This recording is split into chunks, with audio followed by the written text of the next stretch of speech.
Hi guys, just want to give you a small update on that cheese I made a month ago. So here's the box that I keep my cheese in the refrigerator. And as you can see, I have gloves to touch the cheese or to turn the cheese over. We don't want to contaminate our cheese. So do wash your hands or at least put on a pair of gloves to maneuver your cheese. You don't want to contaminate it. As you can see, I have all kinds of paper that I cover my cheese with so it could take all the moisture out of the cheese. And here's the cheese that I have left behind to age on me. And I just want to show you that, don't mind that spot there. You see it looks a little pink? It's only because it was rubbing against this one here that had the paper. Otherwise, it's nice and firm, but yet it has a little give. If I squeeze, I can feel a nice give in it. So this has been aging. A lot of people ask, how long do I have to age my cheese? Well, this one's been aging for a month now. So I've got clean paper towels that I'm gonna just put down on the side here because I'm gonna change my paper. And I'm just gonna take this cheese out and put it over to the side. You really don't see what I'm doing, right? Doesn't matter where I put it. I'm just removing the cheese and just putting it on a clean paper for now because you don't want to contaminate anything. And I'm gonna remove this one or just lay more on top that's dry. But I think I'm just gonna remove everything I have here. I usually just layer it. So you really want to keep it as clean as you can keep it. Here we go. I've got layers and layers of tissue. That's just some black pepper. And I'm just going to lay new tissue on top. Sorry, underneath. And we're going to put the cheese back into my box. There we go. But I will open one up to see how it feels and how it looks. So I'm just going to push this box over and I'm going to cut it right on top of this tissue. Remember, when you're aging cheese, you don't want to contaminate your cheese. So like I said, it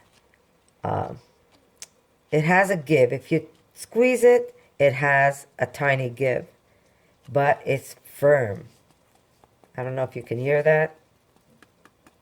It's a nice firm cheese. But this could age even more. And there's that cheese inside. And there's all the beautiful specks of hot pepper. Because this was like a jalapeno. Now, what I did different was I put kappa carrageenan in this cheese. Which I don't normally do. I never put the kappa when I make my aged cheese. But you know what? What's life without experimenting different recipes or different ways of creating foods? So I'm going to just taste it. And it has a very dry, it's not dry, but it has a drier look. It's not as, it has a drier taste on your, I'm trying to find the cheese. I'm trying to remember the name of the cheese. It's still creamy. It has a drier taste to it. I'm not sure if it's the kappa. Very different taste. That's for sure. Now, kappa doesn't have taste, but what it did is it changed the chemistry of the cheese. Isn't it beautiful when you get the little bits of hot pepper going through it? It's a nice cheese. I could sit here and eat the whole thing and test it. But I find it's drier going down my throat. Will I do it again with the kappa? Probably not. I would make the same cheese again, use the same recipe, omit the extra water, and the kappa for sure, and just put the hot stuff in it. It's not a bad cheese. Just not like the cheese I make. Sometimes, you know what they say? It's fun to experiment, but leave well alone, right? If how I've been doing it was working for me, putting the kappa really didn't do it for me. So I'm going to eat it anyhow. It's a good cheese, but it's not the same texture that I'm used to. And that's the cheeses that I've been making and selling, which is amazing. And if you haven't tried it, I have a couple of cheese recipes up for you guys where I don't put the kappa in the fermented cheese. Like I said, the cheese is not a bad cheese. It's a good cheese, but it's not a cheese that I'd run home for. Anyhow, not the, like I said, it's not something that I would do again, for sure. This one still has the paper around it. I would stick with my old recipe. I would not put kappa again. Like I said, we're still gonna eat it, but am I gonna do it again with the kappa? No, I'm in no hurry to put kappa in my aged cheese. I'm just gonna stick with the recipes I have. But they are aging nicely. There's nothing wrong with them. I did put some dry paper now because they still have moisture in it. And remember, these cheeses, it depends on how, someone asked me once, how long do you age your cheese for? Well, it really depends. This is 1 month now, and it's still nice and soft in the inside, but yet it's firm. It's a nice firm cheese. You know, it's not going to break on you. So, and you're still able to slice it.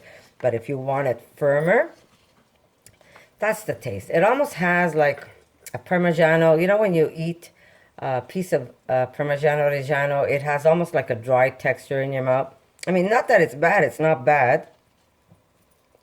But it's not something that... I'm going to take this pink off.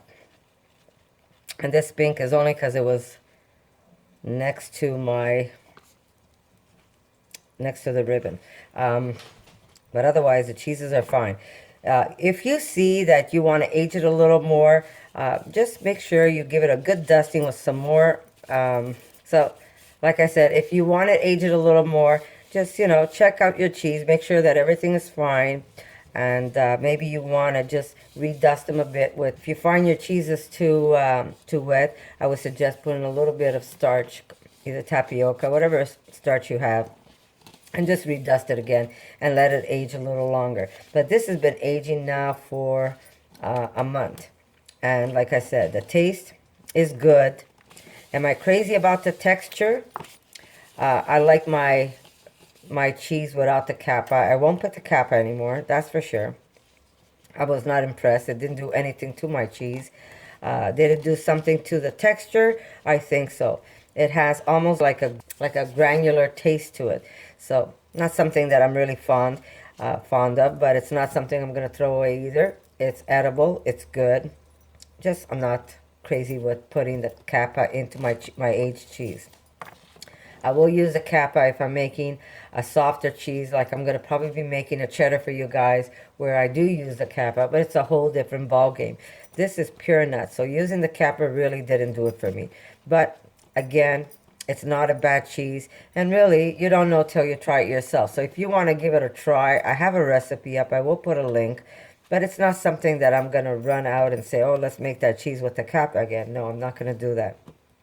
But I will make the identical cheese as is with the hot peppers going through it. And notice these hot peppers were just, if you look at the recipe, I didn't fry them up with oil. I just heated them in a pan till they got kind of crispy, almost toasted. And then it got put into the nut mixture. That I will do again. I do that with a softer cheese that I make, but that's a whole different recipe where I do use agar. And I shall make that one for you too.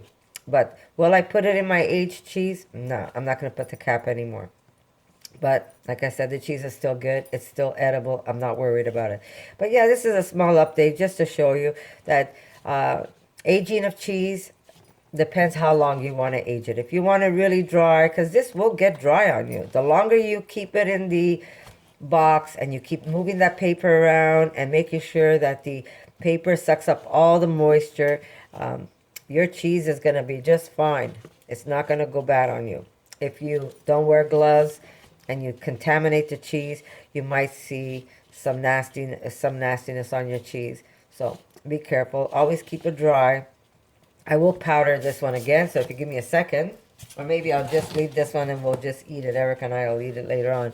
But it's, like I said, I'm not going to be running back and making a new batch with the kappa. It really didn't do much for my cheese. It didn't improve it, put it that way.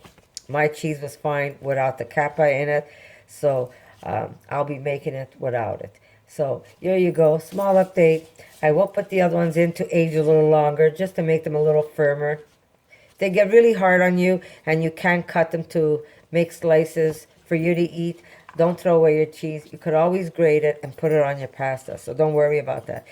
But here we go, a little update on that cheese. I'm okay without the kappa in the recipe. So I hope you like this video, guys, and I'll see you in the next one.